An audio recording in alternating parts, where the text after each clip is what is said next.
Fíjense que el otro día, estaba yo aquí en mi humilde morada, tomándome mi cafecito y viendo las noticias en el celular que me heredó mi sobrino, el gran Master Gorila, cuando de repente, ándale, que me salta una noticia que me dejó con el ojo cuadrado. Estaba yo tan metida en mis pensamientos, que casi se me quema el agua para el café. Y es que no era para menos. Resulta que me entero del último chismecito económico, o más bien, del chismototote que se anda cargando el Donald Trump. Y agárrense, porque esto no es cualquier cosa.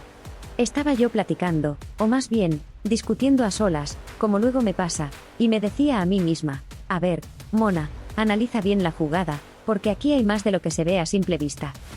Y es que el asunto está así. Este señor, con su característico estilo de aquí mis chicharrones truenan, anda amenazando otra vez con subir los aranceles. ¿Se acuerdan de la guerra comercial de la otra vez? Pues parece que quiere la segunda parte, pero ahora recargada y con efectos especiales.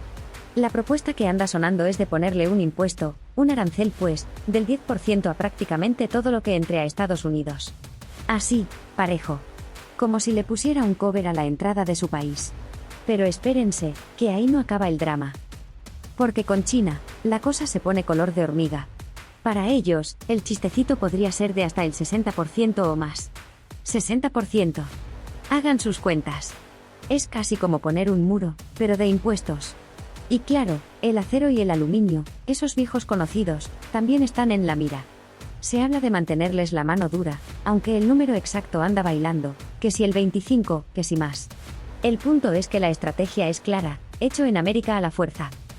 Y aquí es donde me puse a platicar con mi economista de cabecera, el Dr. Billetes, un personaje que me inventé para no sentirme tan sola en mis análisis.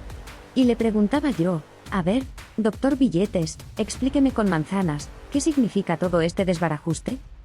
Y el Dr. Billetes, con su paciencia de santo, me contestaba en mi cabeza, mona, querida, esto es un volado. Por un lado, la idea de Trump es proteger la industria local. Quiere que las fábricas en Ohio, en Pensilvania, vuelvan a zumbar. Quiere que el acero de Pittsburgh brille de nuevo. Y para su gente, para el trabajador que perdió su empleo, eso suena a música celestial, es la promesa del paraíso perdido. Y sí, la verdad es que uno lo piensa y dice, pues tiene su lógica, ¿no? Proteger lo tuyo. Darle trabajo a tu gente. Suena bonito, suena a patriotismo. Pero luego, el mismo Dr. Billetes me ponía la otra cara de la moneda. Pero cuidado, mona, me decía, porque cada acción tiene una reacción. Si Estados Unidos le sube los impuestos a todo el mundo, ¿qué crees que va a pasar? Pues que los demás países no se van a quedar de brazos cruzados. Le van a responder con la misma moneda. Y ahí empieza la guerra comercial. Y yo, con mi taza de café ya fría, me quedé pensando, ¿y eso a nosotros, a los simples mortales, en qué nos afecta? Ahí está el detalle, me respondía el Dr. Billetes. Significa que los productos que compramos todos los días, desde el celular hasta el aguacate que les mandamos, van a subir de precio. Allá y acá. La inflación, esa que nos trae por la calle de la amargura, se podría poner peor. Porque si a las empresas les cuesta más caro traer sus piezas de China o de México, ¿quién crees que termina pagando el pato? Pues el consumidor, o sea, nosotros. Y ahí fue cuando la cosa se puso más densa. Porque no es solo el precio del aguacate. Es el equilibrio mundial, nada más y nada menos. Estaba yo pensando que esto es como una partida de póker donde todos se están viendo de reojo. China, Europa, México, Canadá. Todos pensando, ¿y ahora yo qué hago? Si Trump cumple su amenaza, las cadenas de suministro que han tardado décadas en construirse se podrían romper en 1000 pedazos. Empresas que tienen una patita en México, otra en China y otra en Vietnam, de repente tendrían que rehacer todo su plan de negocios. Un caos, pues. Y lo más tremendo, lo que me dejó de verdad con un nudo en la garganta, es que esto va más allá del dinero. Es una cuestión de poder.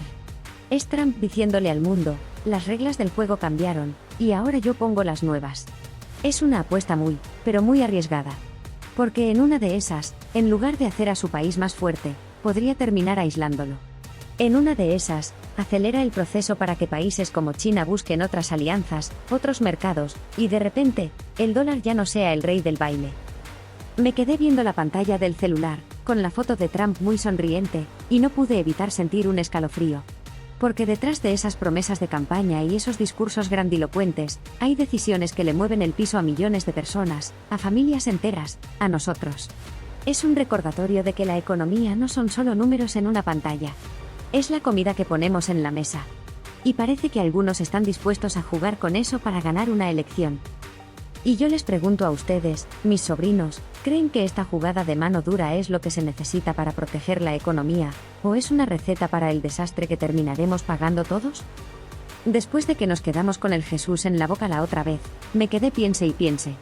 Porque una cosa es lo que se dice en los discursos, y otra muy diferente es la terca realidad. Y como a mí me gusta rascarle hasta encontrar la verdad, pues me puse a investigar más, a atar cabos. Y ándenle, que justo en eso estaba cuando me senté a tomarme un chocolate con mi comadre Chismelia, que ya saben que es más enterada que un noticiero, y en mi mente, también le pedí su opinión a mi consultor de cabecera, el doctor Billetes.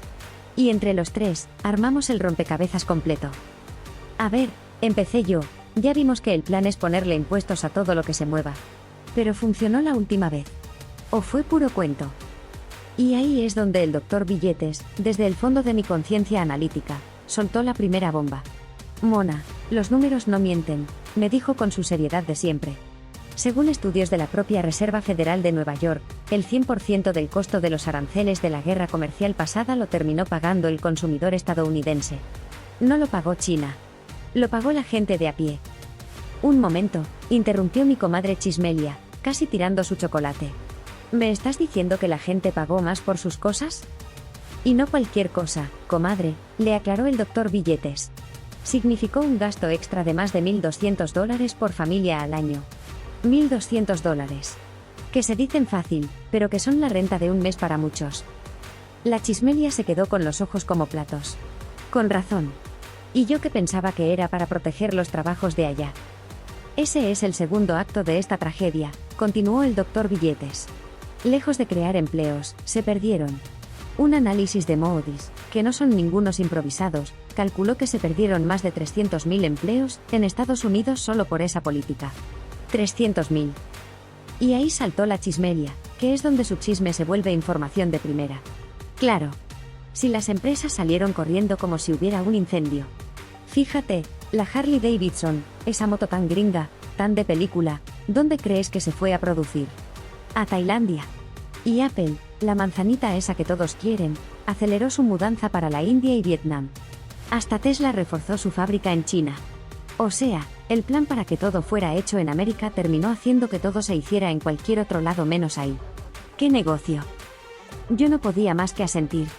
Era una locura. La estrategia no solo no funcionó, sino que fue contraproducente. Pero lo peor estaba por venir. Mientras Estados Unidos se peleaba solo, ¿saben qué hacía China? Pregunté yo, ya sabiendo la respuesta. Y el doctor Billetes me la confirmó. China, calladita, se puso a trabajar.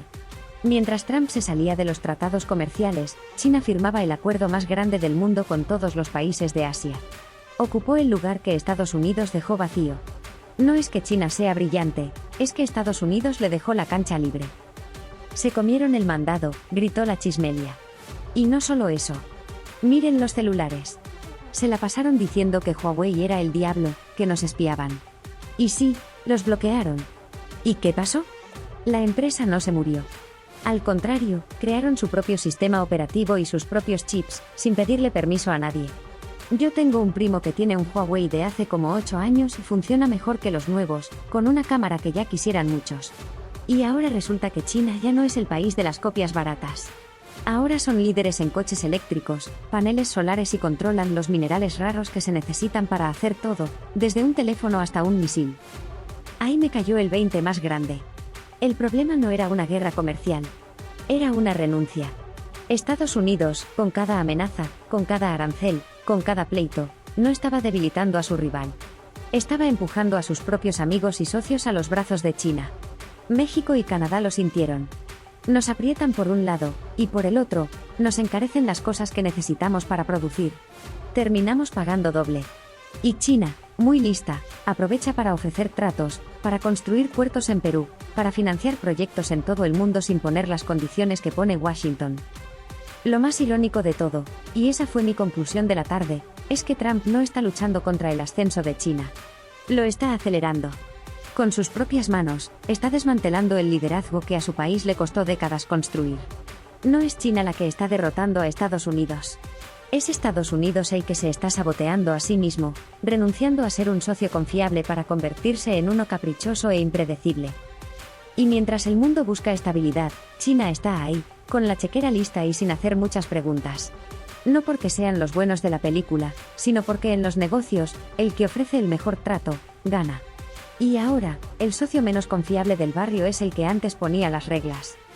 Así que díganme ustedes, ¿esto de verdad se trata de hacer a un país grande otra vez, o es la crónica de cómo un imperio, por orgullo, le está regalando el futuro a su mayor competidor? Fíjense, sobrinos, que después de la cátedra que nos dieron el doctor Billetes y mi comadre Chismelia, uno pensaría que el caso estaba cerrado. Que con puros números y con la lista de empresas que salieron huyendo, pues ya no había más que discutir. Pero a mí me quedó una espinita clavada, una de esas preguntas que te dan vueltas en la cabeza y no te dejan dormir. Si las cuentas no salen, si los empleos se fueron y la gente terminó pagando más, ¿por qué? ¿Pero por qué? ¿La idea sigue siendo tan popular? ¿Qué no ven lo que nosotros vemos? Y como es una pregunta más de estos tiempos, de la gente joven, pues decidí platicarlo con mi sobrino, el gran Máster Gorila, que para eso de entender los enredos del mundo de ahora, se pinta solo. Lo encontré muy clavado en su computadora, como siempre, y le solté la pregunta a bocajarro. A ver, mi niño, explícame como si yo tuviera 5 años. ¿Por qué una idea que parece un mal negocio, para tanta gente suena a la salvación? Mi sobrino dejó lo que estaba haciendo, se me quedó viendo y me dijo algo que me heló la sangre. Tía Mona, me dijo, es que tú sigues pensando que esto se trata de dinero y de lógica. Y ya no es así. Esto se trata de un sentimiento, de una historia. ¿Cómo que de una historia? Le respondí, ¿qué me estás queriendo decir? Mira, tía, continuó él, imagínate que por 50 años le dijiste a tu familia que eran los mejores, los más fuertes, los más ricos del barrio. Y de repente, se dan cuenta de que ya no tanto. Que la familia de enfrente, los Lee, que antes eran muy humildes, ahora tienen mejor coche, sus hijos van a mejores escuelas y su negocio no para de crecer. ¿Qué haces? ¿Aceptas que ya no eres el único mandamás? ¿O buscas un culpable? Me quedé callada. Pues, lo más fácil es buscar un culpable, admití. Exacto, exclamó el gran Máster Gorila. Trump no les está vendiendo un plan económico. Les está vendiendo un villano y una promesa de venganza.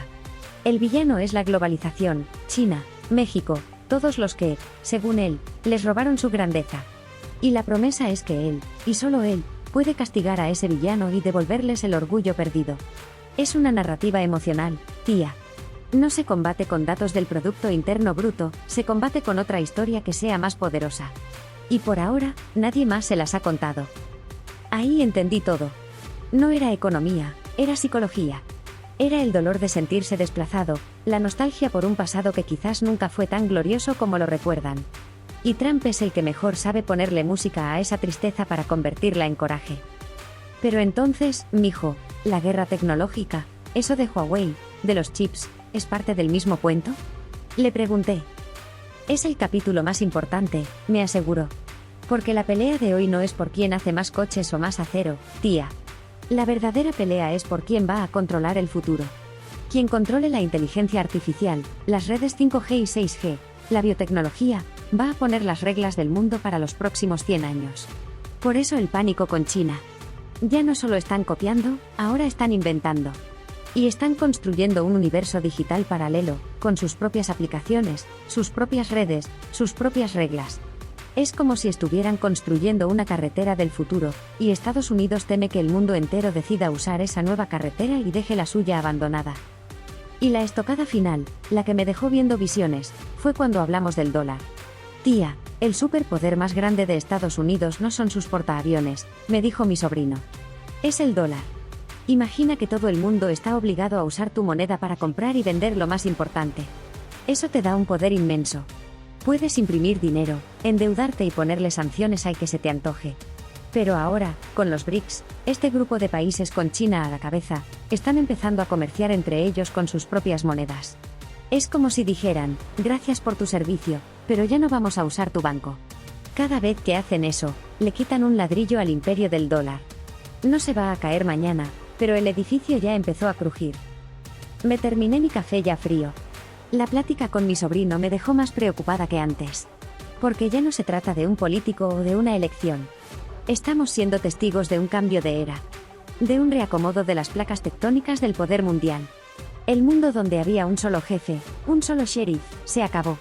Ahora hay dos, y no parecen llevarse muy bien. El verdadero peligro ya no es solo si los productos suben de precio. El peligro es vivir en un mundo fracturado, un mundo inestable donde las reglas cambian según quien grite más fuerte. Y para nosotros, para países como México que vivimos justo en medio de los dos gigantes que se miran feo, la cosa se pone color de hormiga. Y yo les dejo esta última reflexión, sobrinos. Ahora que el tablero del mundo se está partiendo en dos, a nosotros, que estamos justo en la línea de la fractura, nos tocará ser el puente que una a los dos mundos, o nos van a usar de campo de batalla. Y así, sobrinos, después de tanto darle vueltas, me quedé viendo el fondo de mi taza ya vacía, como si ahí pudiera encontrar el futuro. Y uno se queda con la sensación de estar viendo una de esas películas de desastres, donde sabes que el meteorito ya viene en camino y solo queda esperar el golpe. Vimos los números fríos con el doctor Billetes, el chisme de la realidad con la comadre Chismelia, y la cruda verdad psicológica con mi sobrino, el gran máster gorila. Y todo apunta a un choque de trenes. Pero justo cuando estaba por hundirme en la amargura, me asaltó una idea. Una idea que me pareció tan loca, tan fuera de la caja, que hasta me dio miedo. Y es que toda la conversación, todo nuestro análisis, parte de una misma pregunta: ¿qué nos van a hacer? ¿Cómo nos van a afectar? Siempre nos vemos como el objeto, como la consecuencia de las decisiones de otros. Y si por primera vez en mucho tiempo, esa es la pregunta equivocada. Piénsenlo por un momento. Estamos tan acostumbrados a vernos como el jamón en medio de un sándwich que se aprieta, que no nos hemos dado cuenta de algo fundamental. En esta nueva guerra fría económica, México no es el jamón del sándwich. México es el plato principal. De repente, ya no somos el patio trasero. Somos el terreno más estratégico del planeta.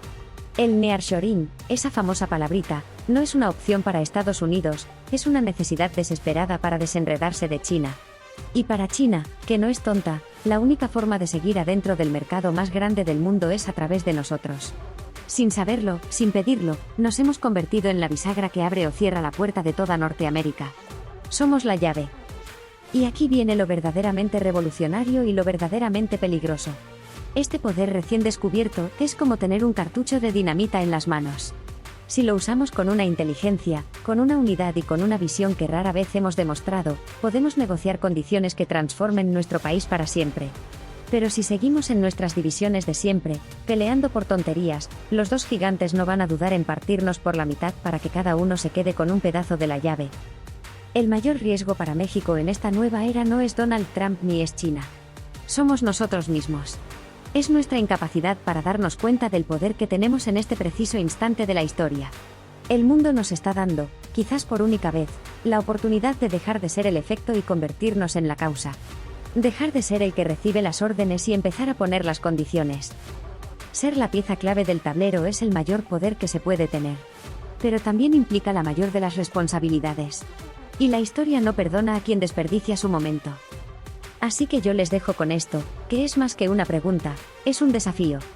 Ahora que por fin el destino nos sienta a la mesa de los adultos, vamos a actuar como estadistas y usar esta oportunidad histórica para construir un país del que sentirnos orgullosos, o nos vamos a comportar como niños malcriados, y terminaremos siendo la piñata de la fiesta de alguien más.